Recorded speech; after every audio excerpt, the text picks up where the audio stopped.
Hi மக்களே. ஆக்சுவலாக இன்றைக்கி வந்து March 2 ஈவினிங் இந்த வீடியோ எடுக்கும்போது ஒரு 7:30 8 ஆக போகுது. இப்போ டைம் வந்துட்டு ஸோ அஃபிஷியலாக 2 days கம்ப்ளீட்டட்னு சொல்லலாம், இல்லை 3rd day வந்து ஸ்டார்ட்னு சொல்லலாம். இந்த ஒரு பதட்டமான சூழ்நிலை ஆரம்பிச்சு ஸோ இப்போ வரைக்குமே ஸ்டார்ட் பண்ண டைம்லேருந்தே நாங்கள் எல்லோரும் சொல்கிறது தான், இப்போவுமே சேஃப் தான், ஒன்றும் ப்ராப்ளம் இல்லை. திரும்ப வந்து நிறையா பேர் வந்து மெசேஜ் பண்ணுறாங்க.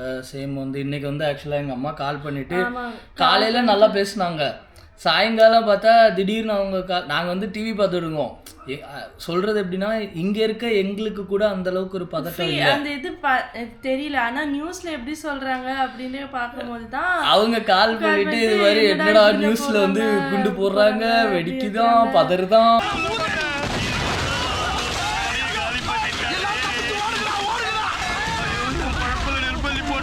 அப்படின்னு சொல்லிட்டு அழுவ ஆரம்பிச்சிட்டாங்க டக்குன்னு. நான் தான் சொன்னேன், நீ ஏமா இவ்வளோ பயப்படுற, நாங்களே ஜாலியாக உட்காந்து படம் பார்த்துட்டு இருக்கோம். கீழே அப்புறம் கொண்டு போய் பால்கனிலேருந்து கீழெல்லாம் காமிச்சேன்.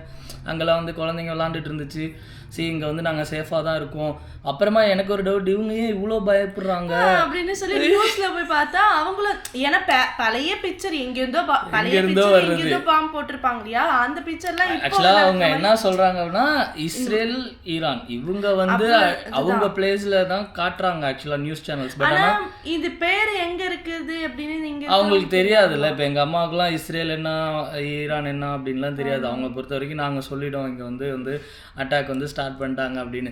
ஸோ அவங்க மைண்ட் செட் எப்படி இருக்குன்னா, டிவியில் எந்த பாம் பிளாஸ்ட் காட்டினாலுமே அது வந்து துபாயில் தான் நடக்குது, வெளிநாட்டில் இருக்கும் அப்படின்னு. இப்போ இவங்க அம்மா அப்புறமே எங்கள் அம்மாவும் என்னடி எப்படி இருக்காரு அப்படின்றாங்க. இவங்க ஆல்ரெடி தெரியும், இவங்க வீட்டில் சும்மானாலே சாமி கும்பிட போயிடுவாங்க.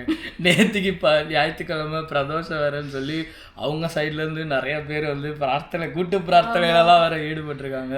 யாருமே தப்பு சொல்ல, எல்லாமே வந்து ஒரு நல்லதுக்கு தான். ஆக்சுவலாக இந்த மாதிரி ஒரு சுச்சுவேஷன்லாம் வரும்போது தான் நமக்கு அந்த மாதிரிலாம் ஒரு நம்பிக்கை வந்து கிரியேட் ஆகும். இப்போ இவங்க கூட இருக்கிறதுனால நான் இப்போ உட்காந்துட்டு உங்ககிட்ட அது எனக்கு ரொம்ப நல்லதா போச்சு. இவ மட்டும் இந்தியால இருந்து இங்க இந்த மாதிரி சுச்சுவேஷன் யாரா இருந்தாலும் பயம் தான் ஃபர்ஸ்ட் வேணும். ஏன்னா நமக்கு என்ன பண்றதே தெரியல. நம்ம இதே மாதிரி நியூஸ்ல காட்டிட்டே இருப்பாங்க, இப்படி ஆச்சுன்னு. நானும் இந்த நிமிஷத்துக்கு போன் பண்ணிட்டு இருக்க முடியுமா, பேசிட்டு இருக்க. எங்க அம்மாவா இருக்க போய் ஓகேன்னு சமாதானப்படுத்திட்டேன். இவளா இருந்தா முடிஞ்சு நீ அப்பவே கிளம்பி வா, பாராசூட்டை கட்டிட்டு பறந்து வான்றவா. அது நான் போய் பக்கத்துல இருந்து பாக்குற அளவுக்கு பக்கத்துலயும் இல்ல, இன்னும் வந்து பாக்கணும்னா. அதனால எனக்கு அதுவும் பயமா இருந்துச்சு. இப்போ நல்ல வேலை நம்ம கூட இருக்க, எதுனாலும் சரி ஒன்னா வாழ்வோமோ சாவோமோ. வாழ்வு மட்டும்தான், சாவை பத்தி அப்படிதான் நினைச்சேன். ஆனா இப்போ வரையும் நல்லதா இருக்கும், எந்த ப்ராப்ளம் இல்லை. ஃபர்ஸ்ட் ஆக்சுவலா அந்த வீடியோ எடுக்கிறதே ஒரு மைண்ட் செட்ல இல்ல. ஏன்னா எப்படி ஆயிடும்னா, சிச்சுவேஷன் யூஸ் பண்ணி வீடியோ போடுறீங்க அப்படிங்கிற மாதிரி ஆயிடும். ஏன்னா எங்களுக்கு நல்ல உள்ளங்கள் நல்ல மெசேஜ்கள்லாம் எனக்கு பண்ணீங்க அவங்களுக்காக. பிளஸ் மெயினா கால் பண்ணி அழுகிற அளவுக்கு அவங்கள வந்து பயமுறுத்துற மாதிரி இருக்கு சேனல்ஸ்ல. அப்படிங்கிறப்போ அவங்க சேனல்லையும் வந்து நான் குத்த சொல்ல, அவங்க வந்து அப்டேட்லாம் தராங்க. பட் ஆனால் அவங்க தர அப்டேட்ஸை நம்ம வந்து தப்பாக எடுத்துக்கிறாங்க. ஸோ அதனால் இப்போ வரைக்கும் அட்டாக்ஸ் போயிட்டு தான் இருக்குது, நின்றுச்சு, பதட்டம்லாம் இல்லை அப்படின்லாம் சொல்ல முடியாது. இருக்குது. இன்னைக்கு காலைல கூட ராசல் கைமாவில் ஒரு ஹிட்டு, சவுதி அரேபியாவில் மெயினான ஆயில் ஃபீல்ட் வந்து அடிச்சிருக்காங்க. ஸோ வந்துட்டு இல்லை எல்லாமே முடிஞ்சு அப்படின்னு சொல்ல முடியாது. பட் ஆனால் பாசிட்டிவாக பார்த்தோன்னா, இப்போ வந்த ரீசன்ட் நியூஸ், இப்போ ஒரு 6-5 o'clock ஈவினிங் வந்த நியூஸ் படி பார்த்தீங்கன்னா, துபாய் அபுதாபியோட ஏர் ஸ்பேஸ் வந்து ரொம்ப கம்மியாக மினிமலாக வந்து ஓப்பன் பண்ணியிருக்காங்க. ஸோ மும்பை, நான் பார்த்தேன், மும்பை கொச்சிக்கெலாம் கூட 1 flight 2 flights வந்து ஓப்பன் பண்ணியிருக்காங்க. 3ஆம் தேதி வரை லீவுன்னு சொன்னாங்க. நாளைக்குலேருந்து வேலை. ஸோ அது வந்து ஸ்டெபிளைஸ் ஆகிடுங்கிறது இதெல்லாம் ஒரு சின்ன ஒரு பாசிட்டிவ் சைனாக வந்து பார்க்கலாம். அதில் மெயினாக நேற்றுக்கு கூட நான் ஒரு வீடியோ கூட போட்டிருந்தேன் காலையில். நேற்று பேசின வீடியோவில் கூட சொல்லியிருந்தோம், அது மாதிரி பேனிக் ஆகி பர்ச்சேஸ் பண்ணாங்க. அங்கே போய் பார்த்தா பாலை காணோம், தண்ணியை காணோம், மாவை காணோம், ஒன்றுத்தையும் காணோம். ஸோ ஆனால் அவங்க வந்து அஃபிஷியலாகவே வந்து UAE வந்து ரிலீஸ் பண்ணியிருந்தாங்க. நிறைய போஸ்ட்டும் அவங்களோட நியூஸ் சேனல்ஸ்லேயும் சொல்லியிருந்தாங்க. இது மாதிரி இனஃபான ஸ்டாக்ஸ் வந்து பதட்டம் இருக்கத்தாலே செய்யும். ஏமாப்ல இவ்வளோ பயம் உள்ளவே ஏன் தனியாக வேலைக்கு பயம் இருக்கதாங்க செய்யும். ஏன்னா அந்த மாதிரி இனஃபான ஸ்டாக்ஸ் வந்து சூப்பர் மார்க்கெட்ஸில் வச்சுருக்காங்க. ஸோ அதனால் யாரும் பதட்டப்பட்டு அவங்களோட ஃப்ரிட்ஜையோ கபோர்டுகளையோ ரொப்ப வேணாங்கிறத வந்து தாழ்மையாக கேட்டுக்கிறேன். அது வந்து உங்களுக்கே தெரியும், நம்ம யாரும் வந்து இப்போ வந்து கொரோனா மாதிரி ஒரு சுச்சுவேஷன் கிடையாது. இவங்க வந்து பேச்சுவார்த்தைலாம் நடத்துனாங்கனாலே முடிஞ்சிரும். ஆனால் இவங்க தான் உட்காரவே மாட்டிக்கிறாங்களே, மாமியார் மருமாவை சண்டையை கூட தீர்த்தரலாம் போல், இவங்களுக்கு சண்டையை தீர்க்க முடியலைங்கிற மாதிரி போய்கிட்டு இருக்கு. ஸோ சண்டை போடாமல் இருந்தாங்கன்னா அவங்களுக்கும் நல்லது, நமக்கும் நல்லது, நம்மளை நம்பி இருக்கிறவங்களுக்கும் ரொம்ப ரொம்ப நல்லதாக இருக்கும். அதை வந்து ஜஸ்ட்டு ஷேர் பண்ணணும்னு நினச்சோம். அப்புறம் வந்து ஸ்கூல்ஸ் எல்லாம் வந்து எப்பவும் போல் லீவ் தான்.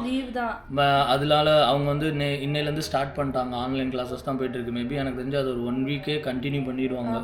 அவங்க ஓப்பன் பண்ணுவாங்கங்கிறது வந்து நம்பிக்கை இல்லை. அவங்க வந்து ஏன்னா இங்கே பொறுத்த வரைக்கும் ரொம்ப சேஃபு. இப்போ அந்த மாதிரி பாசிட்டிவாக வந்து ஃப்ளைட்ஸ் வந்து ஓப்பன் ஆச்சு அப்படிங்கிற ஒரு நியூஸஸ் வந்த மாதிரியும், நெகட்டிவ் சைடாக பார்க்கணுன்னா நிறைய அட்ராக்ஷன்ஸ் வந்து க்ளோஸில் தான் இருக்குது, ஸ்டில் நோ க்ளோஸில் தான் இருக்குது. லைக் ஜெபிள் ஜெய்ஸு, குளோபல் வில்லேஜ், வேறு நிறைய ஏரியா, துபாய், இந்த மாதிரி நிறைய ஏரியாஸ் வந்து க்ளோஸில் தான் வச்சுருக்காங்க. படிப்படியாக தான் இருப்பாங்க. ஏன்னா இப்போவுமே வந்து ஒரு சில ஏரியாவில் நம்ம வந்து இப்போ ஜாலியாக இப்படி உட்காந்துருப்போம், திடீர்னு டமார்னு ஒரு சவுண்டு கேட்கும். அது என்னடா, காலையில் வந்து பார்த்தீங்கன்னா இந்த வேஸ்ட் கலெக்ட் பண்ணுறதுக்கு வண்டி வரும், அவங்க வந்து இந்த மெட்டல் வந்து டம்முன்னு அடிப்பாங்க. இங்கே திடீர்னு என்ன ஆயிடுச்சுன்னா ரொம்ப சைலண்ட்டாக இருக்காங்க. ஆமாம், ஏன் மேபி அவங்க யாருமே வந்து வெளியே போகாமல் கார்லாம் நிறுத்தி வச்ச இடத்துல இருக்கிறதுனால அப்படி ஃபீல் ஆகுதா அப்படின்னு தெரியல. ரொம்ப சைலண்ட்டாக இருக்குது. யாராவது எங்கேயாவது டம்முன்னு ஏதாவது ஒரு சவுண்டு விட்டா கூட அது கொஞ்சம் எஃபெக்டாக இருந்துச்சு. காலையில் டமார்னு அவங்க வேஸ்ட் கலெக்ட் பண்ணுவோம், இப்போ இங்கேருந்து ஓடுறா, கிச்சன்லேருந்து குடுக்குடுன்னு அங்கே ஓடுறா பால்கனிக்கு. என்னடி ஆச்சுன்னா இல்லை எங்கேயோ ஏதோ வெடிச்சிருச்சான்னு பார்த்தோம்னா அந்த மாதிரி தான் இருந்துச்சு. ஏன்னா அது முந்தானேத்தும் அப்படி தான் அந்த டம்முன்னு சத்தம் கேட்டது. நாங்கள் வந்து இன்னைக்கு வந்து நாங்கள் எங்கள் ஏரியாவில் எதுவும் பார்க்கல, விஷுவலாக எதுவும் பார்க்கல நேற்று பார்த்த மாதிரி. பட் ஆனால் இன்னைக்கு வந்து சவுண்டு கேட்டுச்சு, எங்கேயோ ஏதோ சவுண்டு மட்டும் கேட்டுச்சு. மோனிலாம் வந்து சொல்லியிருந்தா அந்த சைடில் வந்து சவுண்டு கேட்டுச்சு. அவ கூட ஸ்டோரி போட்டிருந்தா, எல்லாரும் காலையிலே வந்து வெளியே நின்று வானத்தை வேடிக்கை பார்த்துட்டு இருக்காங்க அப்படின்ட்டு. ஸோ அந்த மாதிரி ஒரு சுச்சுவேஷனில் இருக்கும்போது எல்லோரும் வந்து க்ரௌடாக கேதர் ஆக வேணான்னு சொல்லிட்டு அவங்க வந்து நிறையா பப்ளிக் அட்ராக்ஷன்ஸ் வந்து இன்னும் க்ளோஸில் தான் வச்சுருக்காங்க. இந்த 3 நாள் அது வந்து எப்படின்னா என்ன சொல்றது, நம்மள ஒரு பதட்டத்திலே இன்னைக்கு எப்படி அப்போ நாளைக்கு எப்படி இருக்கும், எந்த மாதிரி சுச்சுவேஷனே தெரியாம இருந்தது. ஏன்னா ஒரு மரண ஆனா நமக்கு வந்து எதுவும் ஆகல, சேஃபா தான் இருக்கும். அவங்க வந்து சேஃபா தான் வச்சிருக்காங்க. மார்ச் என்னது மார்ச் 2ஆம் தேதி ஆயிடுச்சு, 3ஆம் தேதி வரையும் ஒர்க் ஃப்ரம் ஹோம் அப்படின்னு சொல்லி போட்டிருந்தாங்க. அது வந்தது. நானும் அது ஓகே பரவாயில்ல, 4ஆம் தேதிக்கு அப்புறம் தானே பார்த்துக்கலாம், அதுவும் பொறுமையாக வரும் அப்படின்னு பார்த்தா நாளைக்கே போகணும். 3ஆம் தேதி கூட வரலங்க. அதுக்கெல்லாம் எதுவும் வேலை வந்து நாங்கள் வந்து கடமை கண் போலது. எங்களுக்கு வந்து காசு வேணுமா வேடாமா வேணும், பட் ஆனாலும் சேஃப் தான். அது வந்து சேஃப் அப்படியே சேஃபாக தான் இருக்குங்கிறதுனால தான் கவர்மெண்ட் வந்து விடுறாங்க. அமைதியா வீட்டுல இருந்தா என்னவா அவங்களுக்கு தெரியும், இங்கனக்குள்ளே வச்சு நம்மள வீட்டு வேலை செய்ய வைக்கலாம்னு பாக்குறாங்க. இன்னைக்கு மண்டேவானே தெரியல, நேத்து சுத்தம் சண்டே மாதிரியே தெரியல எங்களுக்கு. அது மண்டேவா டியூஸ்டே நாட்களே நாங்க எங்களுக்கு தெரியல. 2 நாள் தான், அதுலயும் டியூஸ்டே மாதிரி போச்சா, சண்டே மாதிரி போச்சா. இன்னைக்கு மண்டே இவன் வீட்டுல இருக்கான், இது மண்டே மாதிரியே இல்ல, அது ஏதோ ஒரு நாள் மாதிரியே போகுது. அப்பப்போ நியூஸ் பாக்குறது, அப்பப்போ உட்காந்து அம்மா வீட்ல இருந்து போன் பேசுறது, அது என்னமோ அந்த ஒரு இது எங்கேயோ குடோன்ல இருந்துட்டு நம்ம வந்து டிவியும் பார்ப்போம் போனையும் பேசுறோம், அந்த மாதிரி இருந்த மாதிரி. ஊர்ல எப்படி நினைச்சுக்கிட்டாங்கன்னா நாங்க வந்து வீட்டை விட்டே வெளியே போக முடியல, வெளியே அப்படியே குண்டு மலையா பொழிஞ்சிட்டு இருக்காங்க, ரொம்ப டேஞ்சரா. அவங்கள வந்து தப்பு சொல்ல முடியாது, நிமிஷத்துக்கு நிமிஷம் போன் கால் வந்துட்டே இருக்கு எங்களுக்கும். ஃபர்ஸ்ட் டே வந்துச்சு ஓகே, செகண்ட் டே வருதுன்னா அப்ப அவங்க வந்து இன்னும் வந்து தெளிவா பயத்திலே இருக்காங்க. எங்களோட இன்னும் சொல்ல போனா ஊர்ல இருக்கிறவங்க தான் ரொம்ப பயமா இருக்கீங்க. பட் உங்க ஃப்ரெண்ட்ஸ் உங்க ஃபேமிலி சார்பா சொல்றேன், துபாயில அபுதாபில அந்த அளவுக்கு மேஜரா யுஏஇல எந்த ஒரு ப்ராப்ளமும் இது வரைக்கும் இல்லை, எல்லாருமே சேஃபா தான் இருக்கும். அங்கங்க சவுண்ட் கேக்குது, அப்ப மின்மினி பூச்சி மாதிரி போகுது, மிசைலே மின்மினி பூச்சி மாதிரி தான் பார்த்துட்டு இருக்கோம். அப்படிங்கிறதெல்லாம் இருந்தாலும் சேஃபாக தான் இருக்கும். நாங்கள் வந்து சேஃபான ஒரு இடத்துல தான் இருக்கோங்கிறத ரொம்பவே தெளிவாக சொல்லிக்கிறோம். டிஸ்ட்ராக்ட் ஆகாதீங்க நிறையா நியூஸஸை பார்த்து. திரும்ப சொல்கிறது படிப்படியாக அது ஓப்பன் பண்ணி தான் இருக்காங்க. ஏர்போர்ட்லாம் கொஞ்சம் ஓப்பன் பண்ணுறாங்க, அப்புறமா எல்லாமே ஓப்பன் ஆகிடும், ஸ்டெபிளைஸ் ஆகிடும் அப்படிங்கிறத எல்லாரோட பிரேயர்ஸ் அது எல்லாமே மெசேஜும் போட்டுருந்தீங்க, ப்ரே பண்ணி நிறைய மெசேஜ். ஆக்சுவலா இன்னைக்கு காலையில கூட போடுறது இல்லை, அவன் எப்படி ஆனாலும் நான் பார்க்கிங்க்கு ஃபைன் போடுவேன் அண்ணாத்த சுத்தினே இருக்கிறாரு. அவரு வேலை அவர் பாக்குறாருங்கிறப்ப நம்ம வேலையை நம்ம பார்த்துதான் ஆகணும். எல்லாரும் சேஃபா இருப்போம். எப்பவும் போல நல்லா இருப்போம் எல்லாரும் நல்லா இருப்போங்கிறதை சொல்லிக்கொண்டு சாட்டர்டே சண்டே வெளியே போகணும்னு நினைக்கிறேன். எதுக்குமா இன்னும் குண்டுமலை பொழிஞ்சிட்டு தான் இருக்காங்க. வீட்டுக்குள்ளே தான் வீடியோ வரும் என்பதை வேலைக்கெல்லாம் போதானே செய்றாங்க. வீட்டுக்குள்ள இருந்துதான் வீடியோ வரும் என்பதை வன்மமாக நான் கூறுகிறேன். எப்படியே கிரிக்கெட் கிடையாது. கிரிக்கெட் இருக்குண்டே அந்த பக்கம்லாம் கிரிக்கெட் எல்லாம் புக்கிங் எல்லாம் இருந்தால் கிரிக்கெட் இருக்கு கண்டிப்பா. எங்களை வெளியே கூட்டிட்டு போக மாட்டாங்களா? ஆனால் கிரிக்கெட் கிட்ட சரி இது வந்து ஃபன்னியாக எடுக்க முடியாது. நீங்களும் அதை வந்து இது வந்து என்ன காமெடியாக நான் திரும்பவும் சொல்லிக்கிறது எல்லாரும் சேஃபாக தான் இருக்கும். ஊரில் இருக்க யாரும் பயப்படாதீங்க, தயவு செஞ்சு சேஃபாக தான் இருப்பாங்க. உங்கள் ஃபேமிலி உங்கள் ஃப்ரெண்ட்ஸ் எல்லாருமே சேஃபாக தான் இருப்பாங்க. யாரும் பயப்படாதீங்க. இன்னொரு வீடியோவில் பார்ப்போம். இந்த குண்டு மலையெல்லாம் முடிஞ்சதுக்கப்புறம் அவன் இன்னும் திருந்தல மாமா. உங்களிடமிருந்து விடைபெறுவதை சிட்டிஸ் பாய்.